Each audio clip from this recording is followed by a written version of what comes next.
Este é mais uma edição do ProsaCast, uma iniciativa do Gabinete do Deputado Estadual Jefferson Fernandes, que ocupa esse espaço para fazer debates sobre temas pungentes e fundamentais que são objeto de preocupação e atividade do nosso mandato. Hoje é o mês de maio, né? Estamos no dia 13 de maio, data da abolição da escravatura, a abolição inconclusa da escravatura brasileira, né? E é o mês também do trabalho, o mês do 1º de maio, o mês do trabalho. Então, nada melhor do que o mês de maio para conversar sobre trabalho com quem mais entende dele. E são os nossos dirigentes sindicais que estão hoje nos brindando com a sua presença. O Luciano Fetzner, né? Representando o Sindicato dos Bancários de Porto Alegre. O senhor sabe, deputado, que eu já fui bancário, né? Opa! Eu trabalhei no Bradesco, no tempo que a palavra assédio moral não existia, né? Não era um conceito presente nas relações de trabalho. E eu sou tão velho que eu trabalhei no Bradesco antes do online ainda. Depois, quando chegou online, eu fui fazer parte dos 300 mil bancários que foram demitidos naquela época, né? E estamos aqui com a Jaqueline Ertal, que é a nossa queridíssima dirigente do Sindicato das Sapateiras e Sapateiros de Novo Hamburgo, que junto com o Luciano travam uma luta árdua na defesa da dignidade dos trabalhadores. E é claro que nós temos a pauta fundamental de discussão, que é a pauta da redução da jornada de trabalho e da abolição da escala 6x1. Vamos falar sobre isso com o nosso deputado Jefferson Fernandes também, que eu vou perguntar já de pronto para ele, assim, por que nós temos que discutir isso, afinal de contas? É preciso reduzir a carga, a jornada de trabalho? O brasileiro não trabalha pouco? Bom, saudação aqui aos nossos convidados, a ti, e dizer que eu estou muito impressionado, assim, negativamente, na medida que a gente faz o debate aqui dentro da Assembleia, ou ouvimos o debate em nível nacional. O posicionamento de quem defende os patrões é um posicionamento, por vezes, hipócrita, disfarçado com argumentos para ludibriar o tema. Uma tese central que eu ouço eles perseguindo é que enquanto no Brasil o trabalho não tiver a produtividade necessária, não há condições de diminuir a escala de trabalho, né? Nós não podemos, em hipótese alguma, discutir esse tema, porque significaria uma queda das empresas, né? Uma quebradeira, a economia teria problemas. E ontem até escutei de Brasília o argumento de que isso prejudicaria os consumidores finais, né? Que vão pagar a conta por isso. Então, esse tema... quanto mais eu ouço os opositores que querem que continue a escala 6x1 ou até a escala 7x0, que hoje é muito comum, tem muitas pessoas que... dou exemplo de supermercados.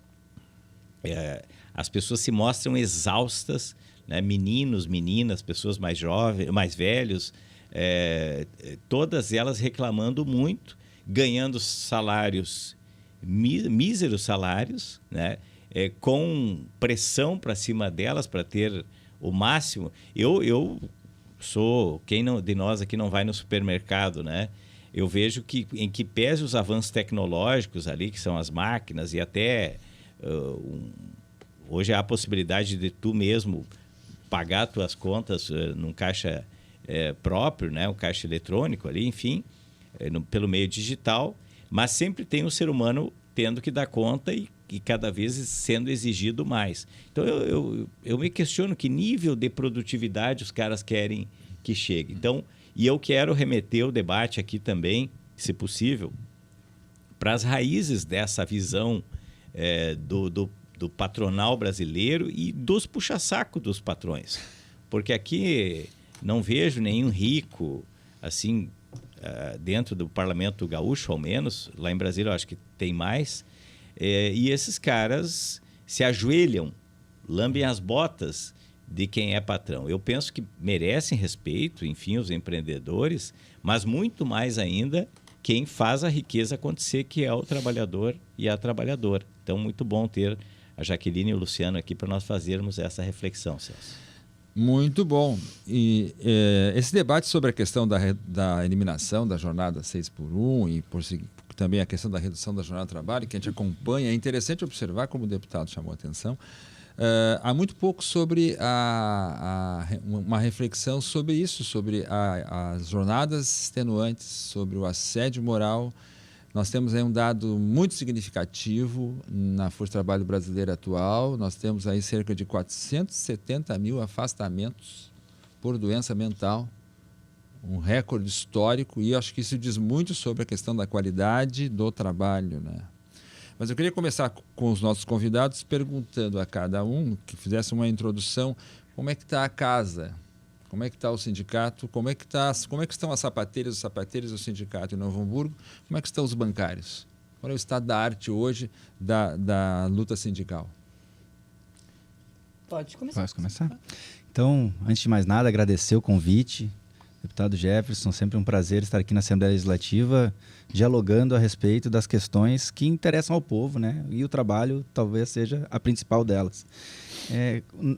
Nós bancários temos um exemplo bom e em alguns aspectos muito bom e em alguns aspectos muito ruim. Porque temos uma categoria que tem um dos 3 maiores índices de adoecimento psíquico, historicamente, por conta do tipo de fazer do trabalho. Mas, ao mesmo tempo, temos uma jornada de trabalho e uma escala que avançou mais rápido na pauta dos trabalhadores. E acredito que isso tem uma relação de causa e consequência. Como o trabalho é muito adoecedor e gera muito resultado para a empresa, nós conseguimos avançar para a escala 6x1 se transformar em escala de 5x2 já há muito tempo. Temos jornadas de 6 ou 8 horas, mas a jornada de 6 horas é mais padrão na categoria. E aí, olhando para esse cenário, nós, mesmo assim, conseguimos fazer o debate com muita compreensão por parte dos bancários em relação à necessidade da redução da jornada de trabalho, da necessidade da revisão da escala de trabalho para acabar e definitivamente com a 6x1 para todos, e muito a partir também do viés da necessidade de vida além do trabalho. Porque até acho bastante adequado estarmos hoje, no dia em que se comemora a abolição da escravidão, como falaste, porque vivemos um momento de escravidão contemporânea em outros termos. E aí eu trago a questão das tecnologias, das inteligências artificiais e formas cada vez mais aceleradas e cada vez mais produtivas de trabalho, de produção, justamente para pegar o gancho do que o deputado Jefferson falou, desse discurso que entendemos como completamente extemporâneo e até... eu vou evitar adjetivos, mas um discurso que não faz sentido estar sendo feito, de que precisa aumentar a produtividade para se discutir redução de jornada ou de escala. Nós temos dados internacionais de que o Brasil é um dos países que no último período tem aumentado em maior grau a produtividade em todos os setores. Na média, o Brasil aumenta de 0,4% a 1,4% de produtividade lato sensu. Agora, se tu pega as empresas que já adotaram inteligências artificiais generativas, nós já temos um aumento médio de entre 14% e 9%, tanto em produtividade quanto em resultados financeiros. Vindo para e a redução de custos, nem se fala, de 30% a 40% em escala no último período. Na minha categoria bancária, os dados são muito maiores, inclusive. A própria FENABAN, Federação Nacional dos Bancos, nos apresentou recentemente que o nível de resultados e de produtividade tem aumentado em cerca de 70% por empregado. E também cerca de 70% a lucratividade das empresas tem aumentado, das instituições financeiras. Então, nós já estamos batendo na tecla de que deveria reduzir para 4x3. Que a jornada de 6 horas já é tempo demais para a quantidade do que os bancários dão de resultado para os bancos. Claro que é um recorte do tipo de fazer, mas ele está colocado dentro de um ambiente em que eu trago esses dados para fazer essa fala inicial a respeito de produtividade e do impacto das novas tecnologias para afirmar: estamos no momento exato e correto de fazer o debate, tanto sobre redução de escala quanto sobre redução de jornada, porque a gente precisa gerar emprego. e falta emprego, ou seja, falta emprego, sobra mão de obra, falta emprego para todo mundo, então a conta não está fechando, né? E encerro dizendo o seguinte, a gente tem que acabar com a lógica de que muitos têm que trabalhar muito para poucos não terem que trabalhar. A gente tem que buscar esse equilíbrio e esse momento de transformação tecnológica nos coloca no momento correto para isso. Talvez uma das questões, choque de paradigmas atuais hoje em dia se refira justamente a essa necessidade de não trabalhar, né? Precisamos não trabalhar, né? A vida além do trabalho, como foi proposto inicialmente. Jaqueline, nós conversávamos numa época de muita tensão no meio laboral da região, setor calçadista, muito assédio, muita pressão das sapateiras e sapateiros, né? Qual é o status atual do cenário lá? Bom dia, boa tarde, boa noite, né, para quem estiver ouvindo aqui. É um prazer muito grande agradecer aqui o convite do Celso, né, professor Celso, né, com quem eu aprendi muito e levo para a vida, né? Jefferson aqui, o companheiro Luciano também está aqui, então é uma grande honra. E essa pauta, né, que é uma das que agora no momento é uma questão, eu digo, né, para os nossos sapateiros e sapateiras e para os outros também, é uma questão de vida ou morte. Porque, como o companheiro falou, o adoecimento, né, na área dos bancários, que, né, a maioria das pessoas neutras, elas acham que bancário é banqueiro, tá? Só para te dizer. Que bancário é o dono do banco, né? E a gente sempre explica, não são trabalhadores e trabalhadoras como nós, sapateiros, como no comércio, como em qualquer um. Então, né, existe essa diferenciação, não são eles que comandam, né? Eles são funcionários. Então, é esse o respeito aqui que a gente sempre deixa e faz essa defesa, porque acham que são milionários. Quem trabalha em banco é rico, é alguma coisa assim. É uma mentalidade muito antiga, mas que a gente vem combatendo. E no calçado, não é segredo para ninguém, a escolaridade ela é muito baixa, mas isso não quer dizer, né? Porque, né, Novo Hamburgo, eu venho de Novo Hamburgo, sou presidenta do Sindicato das Sapateiras e Sapateiras de Novo Hamburgo, mas é conhecido nacionalmente, né, a capital nacional do calçado. Lá nos meados de 70, 80, nós temos 45 mil sapateiros somente em Novo Hamburgo. Hoje, essa redução, né, indo para o Nordeste, para todos os outros lugares, né, com tudo que vem acontecendo, hoje nós não chegamos a 8 mil, 7 mil, 6 mil e alguma coisa. Mas continuamos lá, firme e forte na luta. Mas essa questão, ela é histórica, né, de que se reduz a jornada, se qualquer benefício que venha pro trabalhador, que eu não vejo como benefício, eu vejo como necessidade de sobrevivência, né? Isso não, para mim não é benefício, eu tenho isso muito claro, que é uma questão de sobrevivência, o fim da escala 6x1, né? A redução, porque eu comecei quando a gente veio do interior, e eu também sou do interior do Rio Grande do Sul, da cidade de Três Passos. Cidade de Três Passos, sim. Né? Quando a gente veio região criança... celeiro do estado. Sim. O pessoal vem tudo de Três Passos. Sim. Região celeiro, região missioneira. Isso. Para quê? Né? Meus pais trabalhavam praticamente trabalho escravo, né? Pela comida, por casa e comida, né? Então, Novo Hamburgo era, né, o horizonte de uma vida melhor, de poder, né, se manter, ter salário, porque nem salário as pessoas tinham, era né, comida e ter onde morar, era isso, né? Tu não tinha 13º, não tinha nada. Então, eu venho disso, eu convivi até os 7 anos vendo meu pai e minha mãe, né, que tendo o trabalho análogo, só faltava, né, ser acorrentado e chicotado, porque no resto, as humilhações e tudo a gente via, né, do jeito que era. E isso, aos poucos, a gente não entende, mas vai criando uma revolta que a gente vê que aquilo está muito errado, né? Então, vem para Novo Hamburgo com 7, 8 anos, né? Estuda, para de estudar, com 13 anos vai para o calçado, né? Que é isso, 12, 13 anos, naquela época podia assinar carteira, sim, né? Ia trabalhar. No calçado era anos. Isso. 15, 16 anos já estava velho. Tipo assim, nossa, preguiçoso, né? Não quer trabalhar, não foi trabalhar. Então, 12, 13 anos tu ia para o calçado. E isso acabava com o quê? A carga horária era 48 horas, nessa época eu estou falando aqui de 86, 87, na época que eu comecei a trabalhar. A carga horária ainda era 48 horas, né?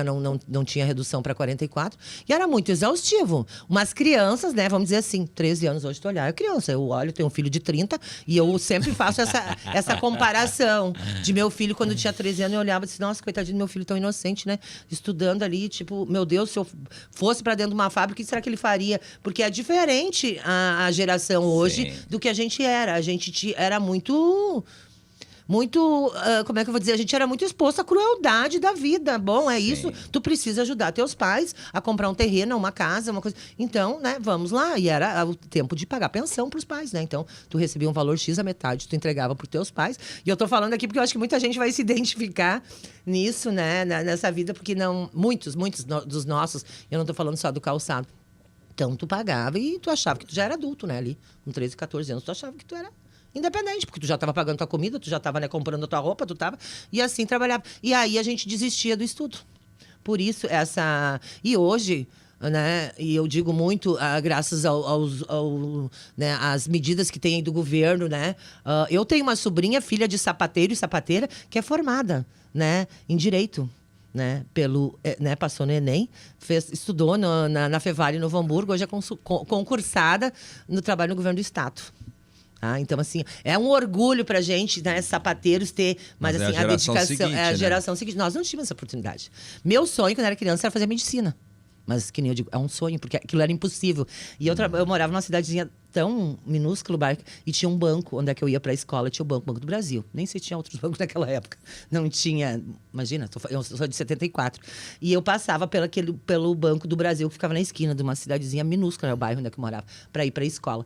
E aí eu disse, nossa, meu sonho é trabalhar no banco quando eu crescer, porque eu achava tão lindo aquela caixa sentada atrás. Para mim, aquilo era o máximo do máximo. Então, assim, para a gente ver a idealização que a gente fazia. Mas, assim, a questão do adoecimento, isso da falta de tempo, isso vem tudo, né, que está em pauta hoje, do fim da escala 6x1, né, da redução. Aí muitos sapateiros dizem, não, mas a gente faz 5x2. Não, a gente compensa, nós temos na convenção coletiva compensação. Inclusive, bem no meio da pandemia, naquele horror que a gente estava vivendo, a nossa database em agosto, a patronal veio com a mesa com isso para nós trabalhar de segunda a sábado. Cair por terra, né, que nós tinha, e derrubar isso, que só fechariam se a gente voltasse a trabalhar aquelas 4 horas no sábado para fechar a semana.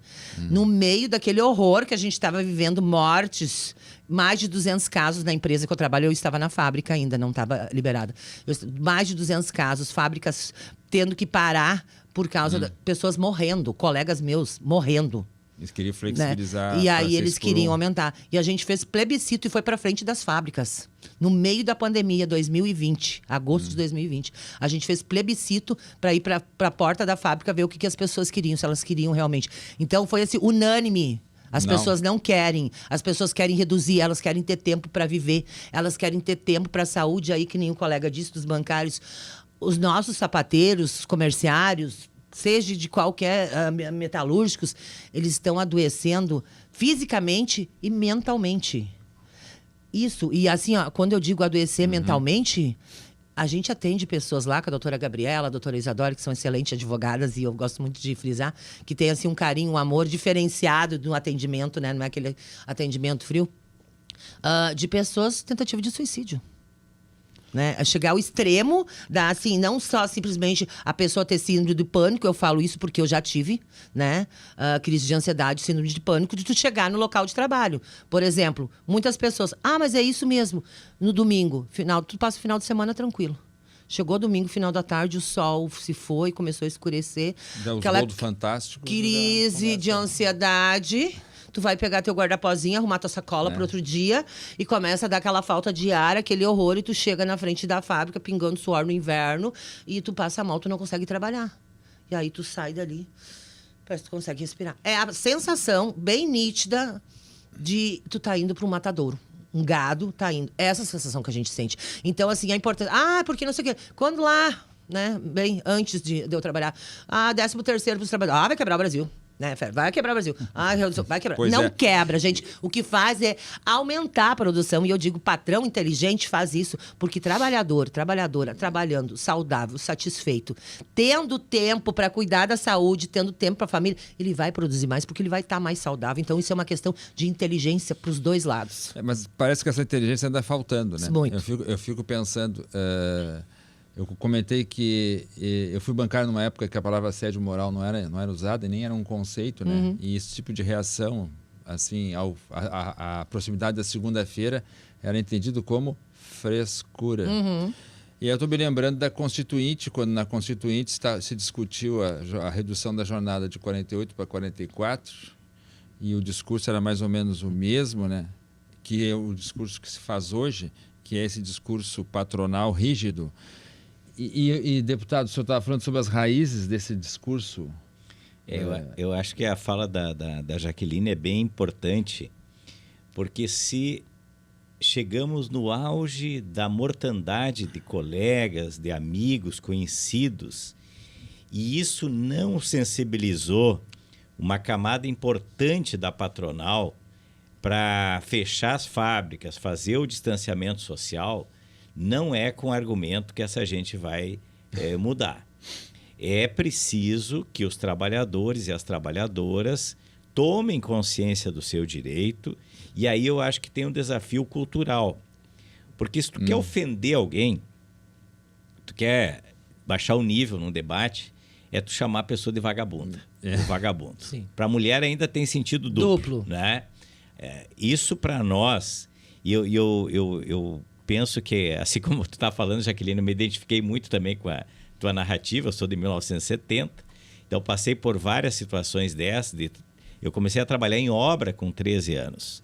E não tinha nada de regulamentação, enfim, fiscais para ver as condições, porque o meu pai tinha começado a trabalhar muito mais cedo, e a minha mãe também.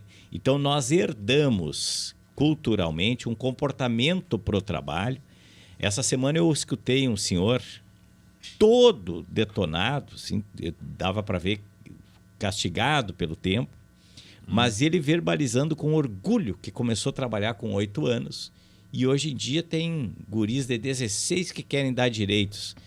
Gente, ele não olha para ele o que resultou. Eu não quis acabar com a pessoa, né? Dizer, olha, por isso que está assim. Mas essas pessoas, na verdade, elas são dominadas por uma ideologia de que se não fizesse aquilo, era vagabundagem. E talvez ela própria saiba que passou por muito sofrimento, mas o orgulho interno de dizer, eu comecei a trabalhar com 8 anos. Esse senhor não teve infância, né? Mas eu tenho lido bastante sobre a história do nascimento do Rio Grande do Sul, e ele nasceu lá nas Missões, tá? 400 anos atrás, antes de fundar Rio Grande, Viamão, depois Porto Alegre, nós tínhamos aquela região lá com os padres entrando. E o padre, agora me deu um branco aqui, o padre Antônio Sepp, ele escreveu o seu diário de vinda da Europa, chegou em Buenos Aires, subiu o Rio Uruguai e chegou lá nas reduções das missões. Esse livro aqui eu recomendo, ele é magnífico. Viagem às Missões Jesuíticas e Trabalhos Apostólicos. Ele conta muita coisa que tira a dúvida como é que efetivamente era na época, né? Isso ficou como manuscrito, hoje virou livro. E o padre, não estou aqui condenando a figura do padre Antônio Sepp, porque ele é fruto da cultura daquela época. Ele vinha de uma Europa que sobrevivia invadindo territórios, saqueando e escravizando pessoas negras para poder a elite ter dinheiro. Ou pessoas indígenas, né? E tem uma frasezinha aqui na página 146, tá? O livro é maravilhoso em vários aspectos, tá? Ele traz muita coisa boa também. Já gostei. Mas nesse quesito do trabalho é bastante forte o que eu vou ler aqui, tá? Ainda domingo passado, tornou-se absolutamente necessário passar uma sova em alguns índios que haviam amanhado a terra e nem haviam procurado encontrar um arado. Pula uma frase aqui, com ele, o arado, ara-se a roça uns dedos de profundidade, a terra fértil, tá? Porque mais trabalho e suor não exige esta terra fértil, mas compensa em bondade o que falta a estes agricultores preguiçosos. As raízes do conceito da preguiça do brasileiro.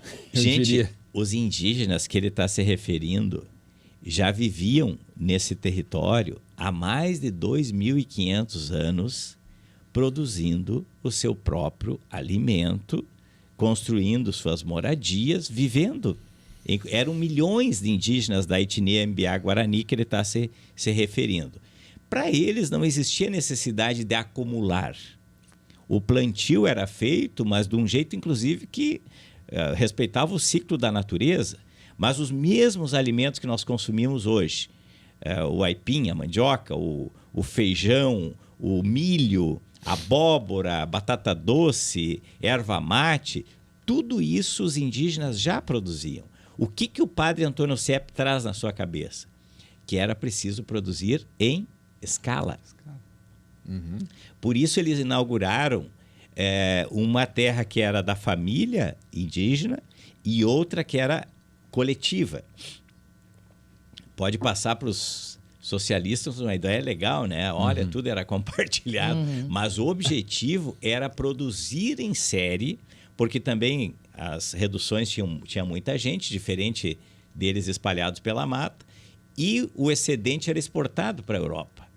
Então, a lógica colonialista, ela não mudou na cabeça de boa parcela da elite brasileira, senão em toda. Isso. Eles continuam a cada momento dizendo tem que ter mais produtividade. E se tu não segue essa linha, tu é preguiçoso, tu é vagabundo. Porque no debate público mais civilizado, até do parlamento, isso não entra porque eles sabem que no século XXI o trabalhador aprimorou o seu pensamento. Se porventura um agente político, como eu faço o debate que todos eles são eleitos assim como eu, se esse disser essa turma é da vagabundagem, eles são preguiçosos, não querem trabalhar, certamente vai ter uma reação popular e esse sujeito, quem sabe, não vai ser eleito mais, vai ficar aquela meia dúzia que financia a campanha para ele.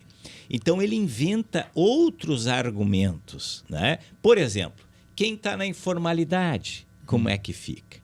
Agora na Rádio Guaíba, segunda-feira, outro argumento. Não, tem que pagar por hora. Daí a pessoa escolhe se ela quer trabalhar mais ou se quer trabalhar menos. Perverso como demais. é nos Estados Unidos. Só que daí ele mesmo se entregou, lendo no Google, né, que nos Estados Unidos tem um valor por hora.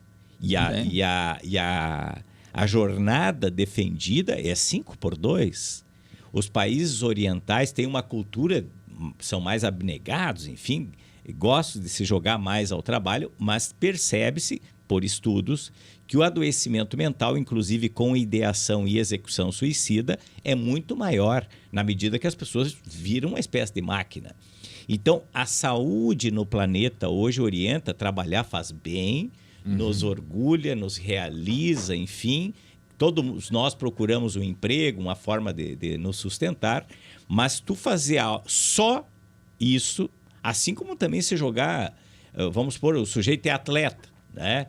E ele só vive aquele mundo, ele vai adoecer. Nós somos seres dinâmicos, o ser humano é complexo e dinâmico e precisa ter respeitada essa sua natureza. Mas eu quis trazer, Celso, depois eu vou falar, depois na minha outra fala, já que hoje é 13 de maio. 13 de maio, uma data muito importante para o que os parlamentares brasileiros falavam lá no século XIX, quando havia a luta pela abolição da escravatura. Mas isso depois eu falo. Pois é interessante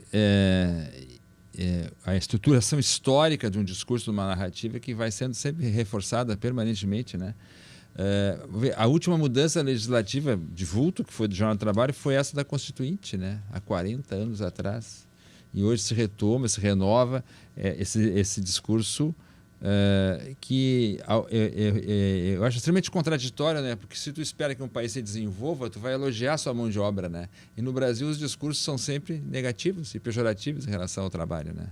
Nem a questão da tecnologia, né, Luciano? Porque eu vejo, por exemplo, assim, o que aconteceu no mundo bancário nos últimos 20, 30 anos, né? Houve uma invasão tecnológica, né? Que suprimiu muitos postos de trabalho, né? Mas há uma intensificação também dessa exploração, né? Então, a tecnologia, né, que era para nos libertar, digamos assim, do trabalho, parece que escraviza mais o trabalhador ainda, né? Como é que tu vê isso? Deixa eu abrir um parênteses, né, nisso que tu falasse, porque à primeira vista parece que realmente suprimiu-se mais de 50%, 60% dos postos de trabalho na categoria com as tecnologias. Mas se tu coloca uma lupa, e aí é um debate que nós bancários temos feito a respeito de ampliar a lente para o ramo financeiro, o número de trabalhadores e trabalhadoras que trabalham no ramo financeiro, ou seja, que trabalham para o sistema financeiro, ou para bancos, direta ou indiretamente. As fintechs, popularmente chamadas. Fintechs, personal bankers, quarteirizados de toda sorte, áreas de call center, áreas de desenvolvimento de TI, etc. Esse número não muda. Esse número vem muito interessante isso. Estagnado, nos mesmos patamares há mais de 10 anos. O que vai mudando é aqueles que estão sob a CCT, a Convenção Coletiva Nacional de Trabalho dos Bancários e Bancárias, que define uma série de direitos básicos, e o quanto os bancos vão fazendo movimentos para precarizar, quarteirizar e poder pagar menos para as pessoas executarem o mesmo trabalho. Fecha esse parênteses da precarização, que é uma questão da nossa categoria. Não, mas é bem elucidativo, porque desculpa te interromper agora, claro. Mas eu estou pensando naquelas propagandas bonitas dos bancos digitais, por exemplo, aquelas moças assim simpáticas falando sobre o quanto pode aplicar, e por trás daquilo tem uma quarteirização elaborada ali, né? Não, e essa quarteirização daí sai de tudo que eu falei aqui na minha primeira intervenção. Os bancários, aqueles cerca de 40% hoje dos que operam no ramo financeiro, esses têm uma jornada de 6 horas garantida, tem um piso salarial específico garantido, um vale alimentação, direitos específicos a férias, a 14º salário e tal. Mas esses outros 60 e poucos por cento executam as mesmas tarefas sem ter esses direitos. Também estão brigando pela 6x1. Pelo fim da 6x1, no caso. E outras dessas bandeiras que estão na ordem do dia. Porque daí a gente olha para a questão, novamente, das tecnologias. Temos trabalhado muito nesse debate, inclusive nos sindicatos bancários de Porto Alegre e outros Brasil afora.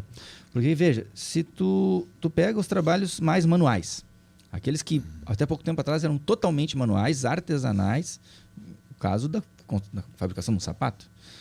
Ok, faz um pouco mais de tempo que começou o processo de industrialização e de facilitação desse processo. Mas a facilitação do processo deveria valorizar os trabalhadores, porque afinal de contas são menos pessoas necessárias para produzir mais. Então a produtividade, o resultado, o lucro, está se otimizando. E não, vai reduzindo cada vez mais os trabalhadores, mesmo que cada um trabalhador produza cada vez mais resultados sem ganhar muito mais por isso. Corta para o outro lado da moeda, os trabalhos que são intelectualmente complexos. Aí não é a máquina, é a inteligência artificial, que é mais recente, mas também tarefas que levavam dias, às vezes semanas para serem executadas, em toda sorte de trabalhos intelectuais, hoje em dia podem ser feitos em poucas horas. Às vezes em poucos minutos. Às vezes não precisa mais fazer porque está automatizado. Maximizou. Eu sou supervisor, meu cargo no banco é supervisor. Há 10 anos atrás, um supervisor tinha uma mesa tapada de papel, olhando o relatório, conferindo coisa por coisa, procurando infinitamente cada detalhe para encontrar falhas ou resultados necessários. Hoje em dia está tudo automatizado. O supervisor liga o computador, dá uma olhada no resultado dos relatórios só para saber o que tem que fazer. Mas não tem que procurar. Mas por que esse cargo, dando meu exemplo, não foi extremamente valorizado ao longo desse tempo? Porque todo esse lucro está sendo acumulado. E aí eu gosto de fazer analogias, né?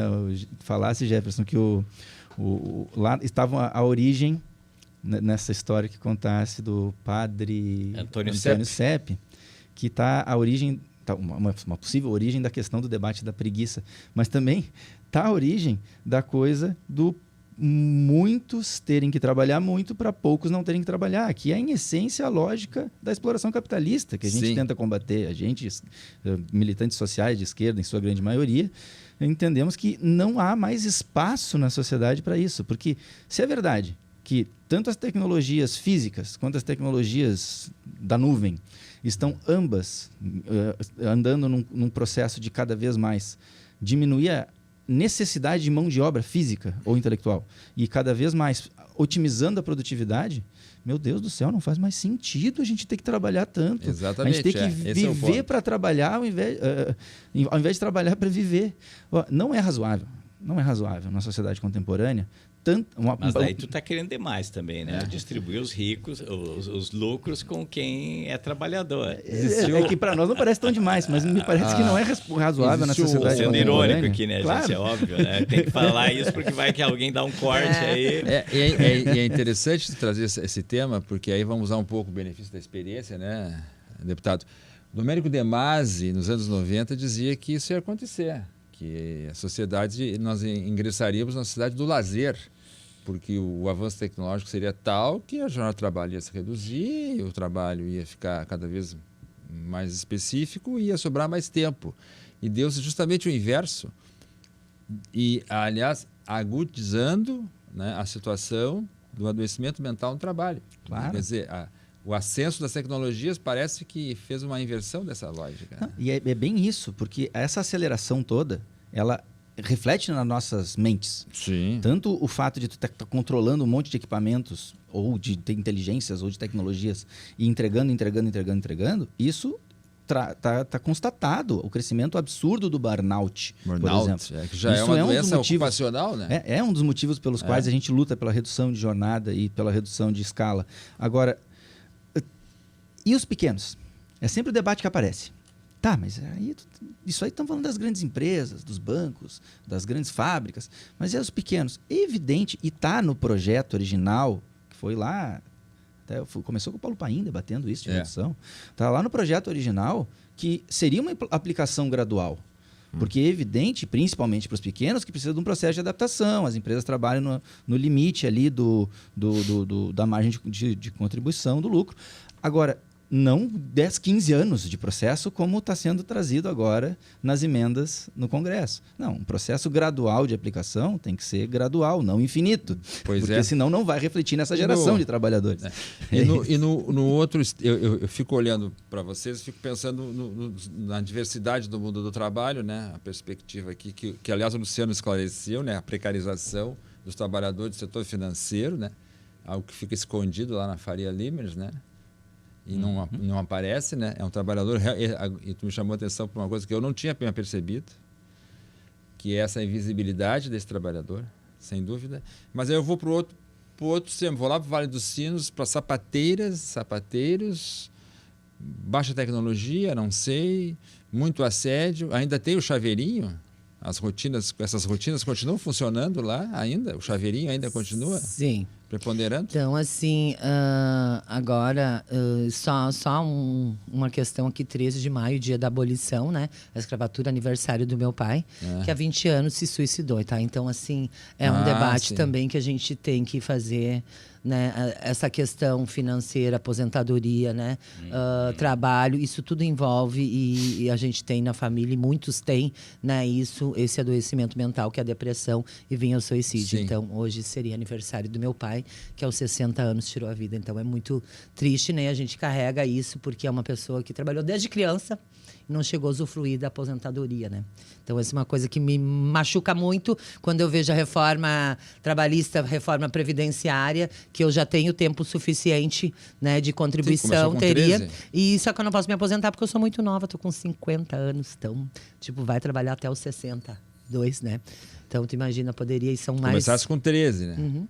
Poderia, então... E os cortes de direitos já se dão na ativa e piora quando inativo ou aposentado. Né? Com certeza, né? Que é aquela situação. Tanto o trabalhador da iniciativa privada quanto do setor público. Então, só queria puxar isso, que eu acho que é bem importante a gente estar... Né, quando a gente fala em adoecimento, escala 6x1, também, né, desses fatos que cada um teria 1001 motivos, né, aqui para estar falando. Mas, assim, eu quero falar enquanto mulher, Celso, Fernando e Luciano. Enquanto mulher, né, sapateira, trabalhadora. Muitas mulheres são sapateiras? A nossa maioria, mais de 60% na nossa categoria são mulheres. E, assim, ó, pasmem, mães que criam os filhos sozinhos. Eu não gosto da palavra solo porque eu acho ela tão solitária, tão, né, mas são... Grande parte são mães solitárias. Vivem com aquele salário, né, extremamente baixo, né, pagando aluguel. E eu gosto quando eu faço essa fala que as pessoas minimamente raciocinem. Tipo assim, quanto é o aluguel? R$500, R$600? Porque é isso, né? Mais do que isso, tu não consegue pagar. Não. Porque se tu ganha R$1.900 por mês, como é que tu vai pagar R$1.500 de aluguel? Então, tu tem que fazer... Tu imagina, Uma mãe com um filho, 2, porque o aborto, ele é proibido, né? Sim. Da parte da mulher, né? Mas o pai, abortar o filho vivo pode, né? Isso é tranquilo, porque não paga pensão, some, não busca. Então, são vários debates que aqui, assim, a gente tem pouco tempo, mas que a gente poderia ficar 1, 2 dias. Então, essas mulheres, e aí eu quero que não puxar só falar das sapateiras, mas a que eu, né, sempre trabalhei e sou também, né, criei meu filho sozinho a partir dos 5 anos, quando eu me separei, porque tu separa, geralmente a mulher separa do marido, o marido separa do filho também, né? O filho fica para trás, né? Usualmente é isso. É isso que acontece. Então, assim, tu trabalhar com salário baixo, tu tem que pagar aluguel, luz, água, pagar para cuidar, porque o município ele não tem creches, escolas né, de turno integral, né? Novo Hamburgo, por exemplo, dá o exemplo, é meio turno. Quem trabalha meio turno na fábrica de calçado ou no comércio? 7 horas, 7h30 a criança chega na escola do município. A gente começa a trabalhar 7 horas. Tu vai ter que, mesmo se tu consiga meio turno, tu vai ter que pagar alguém para levar essa criança. 11h30, meio-dia ela sai. Tu tá trabalhando. Sim. Como é que tu vai? Aí tu vai levar para outro lugar. Tipo, não tem como tu trabalhar. As creches, eu sempre digo, as creches não foram feitas para nós do comércio, do calçado. Elas não foram feitas para quem realmente trabalha nesses horários, né? Quer dizer que o pessoal da escala 6x1, por exemplo, tá... Não existe. Tu vai ter que tu pode até conseguir a creche do município. Mas, tipo assim, ó, tu vai ter gasto. Que bom conseguir uma creche do município, não vou pagar. Mas tu vai pagar alguém para levar, para buscar e para cuidar fora do horário. Porque essa criança vai ter que ir para a escola depois que alguém vai ter que levar. O meu horário. Não raro sobra para a avó. Quando tem vó, né? Na maioria, a avó ainda está lá dentro da fábrica trabalhando, né? Porque nós temos pessoas aposentadas que elas não podem se dar o direito de parar de trabalhar, porque a aposentadoria é um salário mínimo, gasta com remédio, aluguel, luz, água, alguma coisa assim. Como é que tu vai viver com salário mínimo? Não existe. É obrigada a trabalhar até morrer. É isso que a gente diz. Tu vai trabalhar até morrer. E eu queria aproveitar o ensejo, já dentro exatamente o que tu falaste, que nós falávamos em off ali sobre a questão do bônus. Uma prática bastante comum ali, que a princípio, para o leitor, o espectador desavisado, pode parecer uma benesse, né? Mas fala um pouco sobre essa prática também. Essa prática, eu acho ela assim muito cruel. E as pessoas, elas têm o entendimento de que é cruel. Isso do momento que se tu não botar, né, que a gente falava de uma das empresas, mas tem vários. A gente antigamente chamava de prêmio Peleguinho. Prêmio Pelego. Que assim, se tu não faltasse um mês inteiro, e ainda existe muito, que se tu não faltar, não tô nem falando de faltar, tá? Eu tô dizendo, tu botar atestado, tu levar, tu está incapacitado de trabalhar, tu ir no médico, né? Precisar se afastar, tu levar um filho no médico, tu precisar resolver um problema da criança na escola, porque a gente sabe, criança com febre, doente, não pode ir pra creche, não pode ir pra escola, quem vai cuidar, né? Deixa em casa, criança de 2, 3 anos, não existe isso. Então, assim, uma cesta básica. Imagina que maravilha. Tu não faltou o mês todo, tu deixou teu filho doente em casa, tu trabalhou ali de arrasto, mas tu vai ganhar uma cesta básica. O que as pessoas dizem? Já que, pelo amor de Deus, eu não posso perder a cesta básica esse mês. Com o dente assim, inchado, colegas, com a boca inchada de um dente inflamado, pelo amor de Deus, vai no dentista, vai ver. Não, eu não posso perder o rancho esse mês. Por quê? É R$150, gente, a cesta básica, em torno, assim, desse tal prêmio Peleguinho. Mas que é essencial para aquelas pessoas, porque é o feijão, o arroz, o grosso, para o mês que ela não vai precisar, que ela vai poder botar um botijão de gás, que ela vai poder pagar uma conta da luz, da água, que ela vai poder comprar uma calça para o filho, talvez um tênisinho.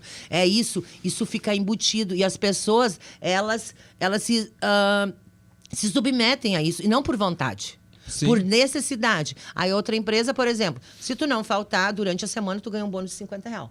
No mês, isso dá R$200. Para quem ganha 1.800, desconto INSS, desconto almoço, desconto não sei o que. Quanto vira? Como é que sobrevive? E aí eu falo, uma mãe solo, como falam, como é que vai sobreviver? Não existe essa mágica dessa conta para tu conseguir alimentar, vestir quando uma criança ficar doente. Não existe essa mágica. E a gente sempre diz na mesa de negociação, vamos fazer o cálculo. Não precisa nem para calculadora. Minimamente tu raciocinar o valor das coisas, porque, bom, tudo bem, a gente sabe que tem patrão que não sabe quanto custa que um pãozinho, cacetinho, como a gente chama aqui, ele tá mais de R$1, um pãozinho. E aí, tu trabalha uma hora inteira para ganhar R$8,50. Quanto tu ganha por dia? Em torno de R$50, R$60 no dia. O que tu faz com R$50? Tu compra 1 litro de leite, um pão, uma manteiga e foi. E aí, todos os outros 30 dias do mês, como é que tu faz para pagar aluguel, luz, água? E aí, imagina uma mãe que não tem nem tempo para ficar com esse filho. No comércio, que acontece muito, né? Tipo, tem uma folga na semana. A criança está na escola. Aí o que a mãe vai fazer? Vai limpar a casa? Isso acontece com as sapateiras também. Ou pior, mas assim, querem trabalhar menos, o pessoal já está, além do horário que está fazendo, faz Uber depois, faz faxina. Sim, porque o salário não dá. Mas se fizer a redução, ela vai poder fazer, porque a pessoa está precisando fazer um extra para conseguir suprir, para conseguir sobreviver. E é por isso que o argumento da hora trabalhada, ganhar hora trabalhada, é perverso. E é estrategicamente colocado no meio do debate da abolição da escala 6x1, porque é isso que se espera, né? Se espera que o sujeito se exaure trabalhando o tempo todo, né? É isso. E acaba... condições análogas ao trabalho assalariado. Né? Adoecendo, morrendo, como a gente teve bem próximo nosso, um sapateiro, que muito próximo a nós, e ele vinha, já que marca médico, a gente marcava médico para ele, né, ele associado, uma dor no meu ombro, né, se afastou, agora a gente ficou sabendo que morreu. A gente nem descobriu do que, e ele achava que era da exaustão de estar ali, né, na linha de produção, na esteira, aquela coisa muito, né, e assim... Eu estava te contando ali em off, de uma menina de 49 anos que morreu no sábado agora. Dor de estômago, azia, muita dor de estômago, muita azia. Mas ela é auxiliar na empresa. Então, assim, tu não pode faltar. Não tem ninguém para botar no teu lugar. E foi. Em março, descobriram uma gordura no fígado, que foram ver, não era gordura no fígado, ela tinha médico marcado para ontem, em Taquara, que é a oncologia, né? Nós não temos em Novo Hamburgo, né? Centro de referência de oncologia, então vai para Taquara. Ela tinha consulta marcada para ontem, dia 1º de maio. Nós estávamos aqui, né? Reivindicando a escala 6x1, estávamos todos aqui em Porto Alegre. E isso me choca. Né? Chocante, sim. Né? E isso marca, essas datas nos marcam. E neste dia, o esposo dela e o filho que eu conversei, que foram lá nos procurar para pedir ajuda, porque as pessoas estão chocadas. Então, no dia 1º de maio, ela passou muito mal, a barriga inchando, ela ficando amarela, aquela coisa e tal. Como ela tinha médico marcado para ontem, terça-feira, lá em Taquara, né? Que é oncologia, eles levaram ela direto para lá, né? Para ver. Ela ficou internada. No sábado passado, ela veio a falecer. Sem nenhum tratamento, sem nada, há anos já, com essa dor de estômago, azia, mal-estar, mas achando que era coisa normal, mas, tipo, tu não vai te tratar, porque tu acha, esse outro colega, né, dor no ombro, né, aquela coisa, veio a falecer, porque era alguma coisa que já irradiou, um câncer no pulmão, é uma coisa, mas as pessoas acham que é uma dor que vai passar, passa um gelol que passa. A tua narrativa, assim, a transmissão dessas informações aqui também revela porque os patrões, a elite brasileira, não todos necessariamente, mas é a linha de pensamento deles, que é o fim da organização sindical. Isso, porque é só uma sindicalista, nesse caso mulher, que pode falar o que de fato acontece. Se tu não tem a organização, as pessoas não falam e elas morrem caladas. Isso. E a família também. Então, eu penso... E pior, muitas vezes, mesmo narrando... Se tu olhar o ocorrido no presente momento, talvez tu não ache tão grave quanto daqui a 10, 15, 20 anos. Sim. Aquilo que tu falou, Jaqueline, como é que era a nossa infância, né? De começar a trabalhar cedo, trabalhar no pesado, ganhando uma miséria. Mas a gente não morreu, né? Não é isso que eles dizem, mas a gente tá aqui, não morreu. Então, até o saudosista explorado, ele se orgulha de estar vivo e atribui a vida dele a aquele sacrifício. Isso é um domínio ideológico que, se tu olha no momento que tu está vivendo, é tão comum com as outras pessoas que tu não se choca. Assim como era normal, entre aspas, a escravização nesse país. E eu vou ler um trechinho aqui, tá? Olha só. Sem a escravidão africana e o tráfico que a realizou, a América seria ainda hoje um vasto deserto. A maior revolução do universo, depois do dilúvio, fora apenas uma descoberta geográfica, sem imediata importância. De certo, Se não existisse a escravidão, não existiriam as duas grandes potências do Novo Mundo, os Estados Unidos e o Brasil. A brilhante civilização americana, sucessora da velha civilização europeia, estaria por nascer. E aí veja o que ele dizia contra quem lutava pelo fim da escravização. Primeiro, uma ressalva. Entretanto, senhores, nesta luta que infelizmente se travou no país, a civilização, o cristianismo, o culto da liberdade e a verdadeira filantropia estão do nosso lado. Combatem por nossa causa. Não lembra aqui pátria, família, propriedade, né? E aí sentencia contra os abolicionistas. Vós, os propagandistas, os emancipadores a todo transe, não passais de emissários da revolução, de apóstolos da anarquia. Os retrógrados sois vós, que pretendeis recuar o progresso do país, ferindo no coração, matando a sua primeira indústria, a lavoura. Isso aqui são os anais da Câmara dos Deputados. A lavoura. E o José de Alencar, que era deputado, escritor, até hoje... Senador consagrado jurista, ele proferiu essas palavras. Resultado desse debate no Congresso Nacional. Para abolir a escravatura, já que o país ia quebrar, o Banco do Brasil indenizou os proprietários de pessoas escravizadas, porque entendia-se que eles tinham gasto, né, tinham investido. Eles eram os empreendedores, mesmo que o tráfico negreiro tivesse sido proibido lá nos idos de 1831, se eu não me engano. 1831. Né? Que era a lei para inglês ver. Aí que surge essa frase, né? Era para enganar os ingleses. Então, esse debate agora nos parece um absurdo, né? Mas é brasileiro, né? Um século e meio depois.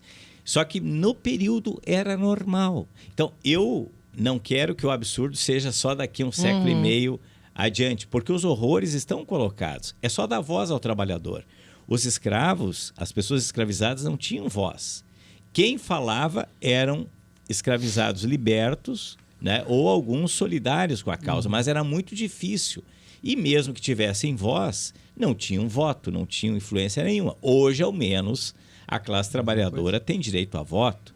Então, eu espero, sinceramente, que se desmascare esses hipócritas que, ao invés de debater seriamente o fim da escala 6x1, vem fazer propaganda de detergente, porque a Anvisa tomou uma atitude impressionante, né? Com base lá numa bactéria que foi constatada que havia dentro do detergente IP. Gente, é muito sério isso que está acontecendo no Brasil. Aí tu vê um dono da rede de lojas da Havan, tu vê o vice-prefeito de São Paulo, tu vê a ex-primeira-dama, a Michele Bolsonaro, o Nicolas Ferreira e tantos outros políticos, ao invés de debater esse tema, eles tiram o foco. E não vai faltar idiota tomando detergente para provar que está tudo bem. Assim como não faltou idiota durante a pandemia, e eu sei de pessoas que morreram tomando cloroquina, orgulhosas de serem patriotas e estarem do lado do bolsonarismo. Então, é essa mesma galera que agora está demonizando a luta pelo fim da escala 6x1.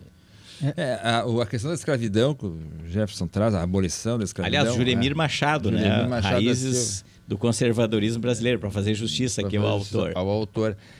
O José de Alencar foi um ícone da defesa da sociedade escravista, né? Mas a escravidão, de um modo geral, ela tem um passado que precisa, de alguma forma, dar conta desse legado, né, conservador que o Jefferson faz referência, né? Eu me lembro que, por ocasião do debate da lei do sexagenário, foi uma das primeiras vezes que se pronunciou no parlamento brasileiro do século XIX a palavra comunismo. Anunciou-se aquelas ideias comunistas da Europa. O que o sexagenário tem... Aliás, uma lei absolutamente espúria, né? E é impressionante como... Até porque a maioria não vivia mais de 60 anos, né? Evidente, né? Então, e vejo como esse debate da redução da jornada de trabalho, né? Ele atualiza esses fantasmas, esses pesadelos e essa questão da nossa elite aristocrática do século XIX e com laivos de aristocrata, porque com o comportamento deles é um comportamento aristocrático, né? E assim, então, para nós mais ou menos encerrar, eu queria colocar para vocês dois o seguinte. Então, o que fazer? Né? A velha pergunta leninista, né?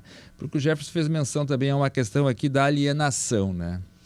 E vocês, como dirigentes sindicais, o que fazer nesse quadro, nesse cenário de ilusionismos e alienações, né? Seguirmos lutando, mas mais do que isso, nos esforçarmos cada vez mais para apresentar os paradigmas que queremos romper e as incoerências que acontecem. Eu vou utilizar justamente essa crueldade absurda que mencionasse sobre o tal do bônus assiduidade para falar disso. Porque eu fiquei aqui pensando a respeito. Isso se trata de uma supressão indireta e extremamente cruel de um direito básico constitucional. Porque na prática, quando tu diz que para o empregado, tu tem um bônus aqui, mas tu só vai ter acesso a esse bônus se tu não faltar nenhum dia. Tu está na prática suprimindo o direito básico do afastamento por doença, que é uma garantia total da Constituição. Tu está descontando o salário na prática por uma pessoa se afastar por ficar doente, inibindo que ela se afaste e levando ela ao adoecimento e à morte. Isso é uma estratégia extremamente cruel. E estão fazendo embaixo das nossas barbas. O trabalhador precisa saber dessas coisas. A gente precisa continuar no movimento sindical, no movimento popular, nas esquerdas como um todo, continuando e insistir aos trabalhadores que enquanto eles estão lá na timeline enlouquecido, vendo um monte de fake news e gastando o seu tempo e o pouco tempo livre que tem ainda não fazendo nada para si próprio, para sua saúde, para sua família, que estão fazendo um monte de maldade por baixo dos panos. Seja outro exemplo que eu dei aqui da redução dos salários da categoria bancária, fazendo a mesma coisa para o mesmo empregador, mas ganhando menos do que está garantido nos acordos coletivos na legislação, ou, como nesse caso, dos caras na maior cara de pau do mundo, suprimindo o direito mega básico a se cuidar de si. Parei um pouquinho, vou garantir que eu vou ganhar o mesmo salário, mesmo tendo ficado 2, 3, 5, 10, até 15 dias afastado para tratamento de saúde. Não posso, porque daí eu vou ter uma redução de salário. Isso não quebra com a lógica constitucional dos direitos básicos do trabalhador? Me parece que quebra. E a gente não enxerga isso e não consegue demonstrar esse tipo de coisa no meio desse mar de informação. Então nós temos um desafio muito grande, todos nós, de continuarmos insistindo.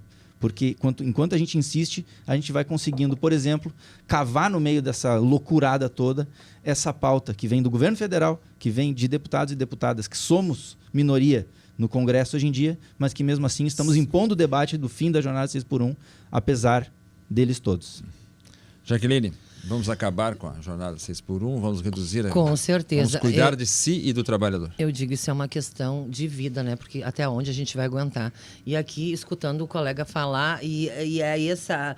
Às vezes eu fico assim, pelo amor de Deus, ninguém tá vendo isso. Alguém ajuda, por favor, socorro. O Celso sabe muito, acompanha muito nossas histórias, e a gente já teve aula junto e coisas... Novo Hamburgo, e acho que não é só Novo Hamburgo, mas Novo Hamburgo, para as pessoas poderem utilizar o banheiro, Luciano, e o banheiro, para elas não se urinar, como tem vários casos, a gente tem que fazer acordo coletivo. Esse e botar fato no papel. até já chegou aqui na Assembleia. Sim, chegou, né? Sim. Chegou. Teve até audiência pública. E assim, não criaram vergonha na cara ainda. Porque há poucos dias atrás a gente teve que fazer de novo um acordo coletivo. Porque o próprio Ministério disse que não, como são casos, não sei o que, tem que ser por empresa. Não, gente, tem que botar na convenção coletiva, isso tem que ser lei, o direito das pessoas ir no banheiro nas horas que elas têm necessidade. Não quando simplesmente alguém acha que tu pode ir. Que nem eu volto de novo, as mães, 5 horas da manhã sai de casa com o filho embaixo do braço, o outro no carrinho, leva lá na tia, volta para 7 horas, tá batendo ponto. Não pode ir no banheiro, é só 10 horas. Pelo amor de Deus! Gente, que mundo a gente está vivendo. E às vezes a gente chega num desespero, sabe? Digo assim, pelo amor de Deus, a gente fala, a gente denuncia, faz, mas a gente tem que estar lá. Porque o sindicato é radical, porque não sei o quê. Mas assim, Que ferramentas nós não temos a não ser essa? De botar a consciência, de falar com as pessoas. Gente, parem, cruze os braços, vamos parar. Isso não está certo, eles estão nos matando. Nós temos direito de ir no banheiro, nós temos direito de procurar um médico, nós temos direito, sim, de cuidar dos nossos filhos, de acompanhar os nossos filhos no médico, né? É tanta coisa que, assim, às vezes a gente para e meio que dá uma surtada. Digo, não, isso não é real, né? A questão de tu morrer num trabalho, como esses 2 casos que foi essa semana, tá? Tô falando de sábado, agora, essa semana que a gente ficou sabendo de fato que vieram a óbito, né? Inclusive sócios do sindicato, pessoas ativas, participantes, né? Não que as outras, né? Não. Mas assim, ó, são casos chocantes da gente conhecer a família, da família ligar, de procurar a gente. Então, assim, essa semana eu tô falando disso.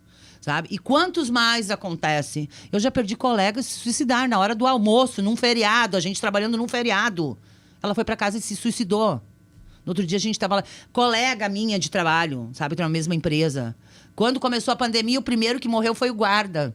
Sabe, assim, logo nos primeiros dias, o guarda da empresa morreu. Então, assim, e aquilo como se nada acontecesse, a gente trabalhava amontoado, um encostado no outro, sem proteção nenhuma, sem garantia nenhuma, sem precaução nenhuma. Surreal. Era, sabe? Então, assim, ó, é hora, essa redução da jornada de trabalho, a fim da escala 6x1, que nem diz, a gente trabalha de segunda a sexta, mas a gente compensa. A gente trabalha 9 horas e meia, às vezes, no dia, para não precisar trabalhar no sábado. Então, sim, nós somos a escala 6x1, porque se nós fosse cumprir a regra, nós trabalharíamos de segunda a sábado. Sim. Só que, assim, muitas empresas não trabalham na sexta-feira à tarde. A empresa qual eu sou funcionária, a gente trabalha 9 horas e meia de segunda a quinta, e na sexta-feira a gente... Trabalhei 9 horas e meia por dia também. E na sexta-feira a gente trabalha 6 horas para ter a sexta-feira à tarde livre. E que alegria! Todo mundo quer trabalhar naquela empresa porque tem a sexta-feira à tarde livre. Sabe? Então, muitas não têm. Muitas não têm. Mas, assim, aquilo já é um alívio para as pessoas que dizem, o que tem de bom aqui é que a gente não trabalha na sexta-feira da tarde. Então, assim, ó, para e pensa. O quanto isso vai beneficiar as pessoas. E assim, ó, não digo só em beneficiar de tempo, mas em saúde. O que mais me preocupa, o que mais me deixa aterrorizada é o adoecimento, do atendimento. Das pessoas ligar para nós lá no sindicato. E assim, como mulheres... Então, mulher geralmente gosta de conversar com mais mulheres. Pessoas depressivas, pessoas que vêm, que eu atendo. Eu quero marcar um dentista, mas eu tenho vergonha já que de ir no dentista. Porque assim, ó, eu tô com um problema, né, na família de filho, usuário de droga, coisa tal. Eu tenho vergonha porque eu descuidei de mim, meus dentes tá tudo podre, eu tenho vergonha, eu não te preocupa, eu vou conversar com a dentista, ela é uma pessoa super legal, não sei o que, tipo assim, obrigado por tu fazer isso, e assim várias pessoas, já que eu vou me matar, eu já tô aqui com a corda, tirar foto, gente, eu não tô fazendo aqui drama, de tirar foto lá do banheiro, a corda tá aqui, eu não aguento mais, eu perdi a guarda dos meus filhos, porque eu tô surtada, eu tô depressiva, o pai dos meus filhos tirou a guarda, eu tô sem receber, o INSS me deu negado, é esse tipo de coisas que a gente ouve dia a dia naquele telefone lá. É desesperador. Então, a gente precisa urgentemente, pelo menos reduzir a jornada, né? E ter mais tempo para essas pessoas poderem esparecer, ficar em casa. Porque, assim, não vai fazer nenhuma viagem, não vai, porque a gente sabe o salário da gente não dá conta. Mas, assim, ó, pelo menos você ficar em casa, tomar um chimarrão, sentar embaixo de uma árvore, quando tu tem, ou tu fazer ali, né, o teu feijãozinho com arroz, descansado, respirar e deitar. Né? Inclusive, eu fico na dúvida, Jaqueline, qual é o momento que essas mulheres dormem. Porque sim. É uma carga horária extenuante, a mulher chega em casa, não para, né? Porque é filho, é casa, sim. Às vezes até cuidando de pessoa doente, idosa e tal. Não significa também que tu ter uma escala 5x2, a pessoa vai ficar com os pés pro ar. Não. Né? Vai continuar. Só que minimamente vai estar mais relaxada. Mas é isso. Né? Então, nós temos que continuar avançando. Eu ouvi esses dias, eu acho que vocês ouviram também, uma fala absurda do prefeito da capital, de Porto Alegre, Sebastião Melo, dizendo que as prefeituras teriam um rombo de 30 bilhões se fosse acabado com a escala 6x1. Gente, o servidor público, ele já é 5x2. Mas daí ele se referiu aos terceirizados. Terceirizados, que certamente compensam horário para não trabalhar sábado e domingo. E para ele seria um rombo para as prefeituras contratar mais terceirizados. Eu tenho denunciado, até porque os terceirizados, infelizmente, não têm a liberdade mínima para se organizar, né? E acabam sofrendo muito assédio moral. São os maiores vítimas de golpes, porque donos dessas terceirizadas, em boa parcela, pegam dinheiro público, inclusive, fazem um contrato, não repassam para pagar o 13º, o auxílio alimentação, auxílio transporte, e some com dinheiro, abrem outro CNPJ e vida que segue. A vida do terceirizado, do trabalhador, das mulheres, então, é horrível, né? E aí o prefeito da capital vem com esse discurso de que vai ser um problema, mas vai pagar melhor os atuais terceirizados, vai fiscalizar para ver se eles recebem minimamente, estimula para que organizem um sindicato, porque o sindicato acaba sendo o espaço também no serviço público de maior desabafo do trabalhador. Sim. Eu fiz uma pesquisa aqui sobre assédio sexual nas polícias e todas as mulheres me disseram, as que eu entrevistei, o local que eu me sinto segura é no sindicato e não com a minha chefia, não lá com a corregedoria, enfim, porque todo mundo ali é parcial. Então, acho que esse debate aqui é bom. Eu agradeço muito a vocês dois por terem estado aqui conosco, né, Celso? Isso. Porque, embora a matéria seja federal, nós, deputados estaduais, temos que estar juntos para fazer a luta, a divulgação e puxar muito mais gente nessa boa causa. Muito bom. Então, só lembrando, dia 27 vai ser a votação, né? Então, dia 26 de maio, Dia Nacional de Mobilização. Então, por favor, as redes sociais. ruas, praças, redes sociais, vamos pressionar aí, vamos pressionar. Dia 27. Dia 27, 27. A votação, mas dia 26, um dia antes, né? Claro que não vai ter uma comissão que vai estar em Brasília, né? Vai estar junto, mas assim, a gente faça o nosso papel. Porta de fábrica, quem é nós, sapateiros, comerciários, bancários, tá aí com material 6x1, para as pessoas saber, né, que sofrem muito. as pessoas têm que saber muito. o quanto é necessário para a nossa vida, para a questão de sobrevivência, o fim da escala 6x1. Então, é mobilização nacional, todo mundo nas redes, nas ruas, aonde puder se fazer presente, pressionar. A gente sabe do voto dos nossos, né? Mas muitos, né, cobrem daquele que tu votou. Exatamente. Qual a posição dele? É contra ou a favor? Tua vida. Tem eleição nesse ano. Depois, não só cobrar, mas em outubro votar em candidatos que defendam os interesses da classe trabalhadora. Bem isso, né? Porque a gente tem que saber, muitas pessoas esquecem até quem votou. Então, presta atenção antes de votar e depois cobra para ver de qual lado ele está. Se ele está do lado defender a tua vida de trabalhador ou defender o ganho e a vida boa, vida mansa dos grandes empresários aí. Muito bem, com essas palavras poderosas, contundentes e mobilizadoras necessárias, nós encerramos nosso ProsaCast, uma iniciativa do gabinete do deputado Jefferson Fernandes. Quero dizer para vocês que eu já comecei a trabalhar com 13 anos também, em escala 6x1, e aprendi o que era exploração do trabalho desde cedo, né? Então, muito obrigado novamente aos valorosos dirigentes sindicais e ficamos finalmente com a mensagem da Jaqueline, né? Pare e pense a respeito. Muito obrigado.